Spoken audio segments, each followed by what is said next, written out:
Hey there. In this video, we are going to address the question, should you or should you not actually learn these Segovia scales and practice them? This is not a rhetorical question. This is actually a genuine question. So what we're going to do is just go through some of the pros and cons of working on these particular scale shapes.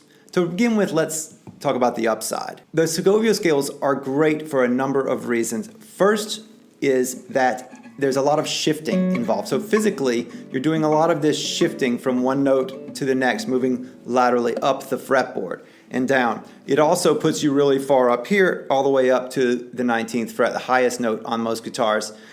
And so it gives you the experience of playing up here when the music that you're playing may not play up there. Not a whole lot of music does, so you don't spend a lot of time up here, but this gives you some time up there. It's also, you'll find that many of the patterns that are within these scales are also within music. And so you'll notice in tunes, you'll notice, oh, there's a snippet of that from that. They're also similar to other scale shapes that you may know, like the single position scale shapes, the C, A, G, E, and D scale shapes that happen in one position, the 5 basic scale shapes. So you may notice those as well.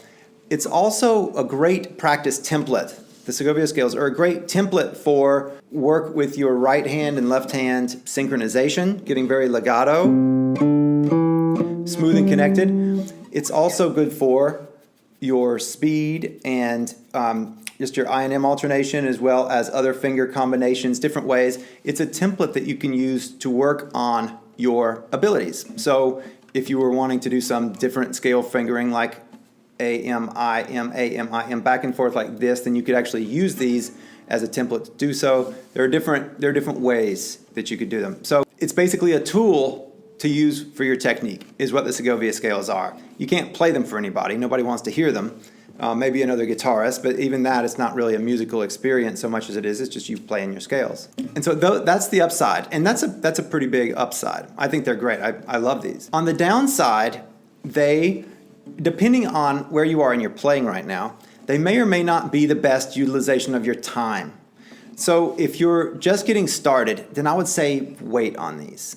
They may provide more confusion and challenge and take more time, whereas your time could be better spent learning other things. Like if you don't know your basic cowboy chords, your open position, A minor, E, D, C. Like if you don't know these chords, then stop right here, go over there and learn those, because they're higher leverage and you'll need those more in the music that you actually play. If you're playing classical guitar, you'll need those more, even though it seems like, but I'm not playing folk music and I don't want to strum. It's still a better utilization of your time right now. Also, if you don't know the basic one position shapes that just stay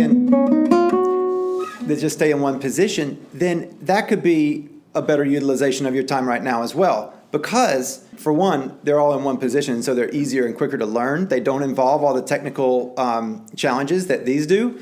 And these Segovia scales are made up of those. So you'll find them, and we talk about that throughout the course, is that you'll see, oh, this is just half of that shape, and that's just that entire shape put right in the middle, and then you go above and below it, or something like that. So you use these 5 basic shapes. So if you haven't learn the 5 basic shapes, then that might be a better utilization of your time right now as well than these. So if you're still here and I haven't run you off yet from that, if your note reading isn't really good, well, it doesn't really matter, because we've got in this course on them, then there are grids and also tabs. So it doesn't really matter. And the goal is to memorize them as fast as possible, and then work on them for what they are, which is a technical exercise. Your note reading doesn't really make a difference on it. You can do it even if you don't read any music at all, you can still learn these. Your goal, if you want to learn these, your goal should be to have something with which to work on your technique and work very intentionally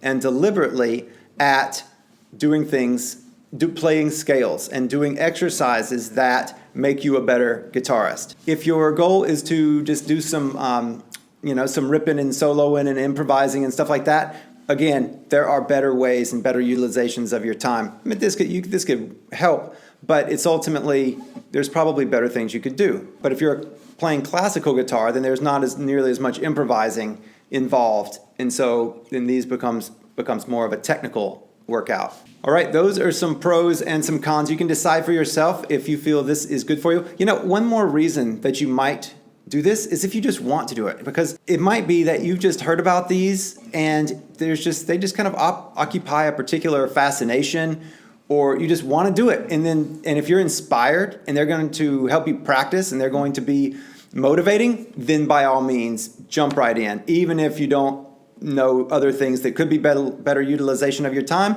if they fire you up, then follow that. But if you're lukewarm and you're just wondering what to do, then I would say before doing these, learn your basic 17 or whatever they are, chord shapes and your 5 single position scales, because there'll be higher leverage as time goes on.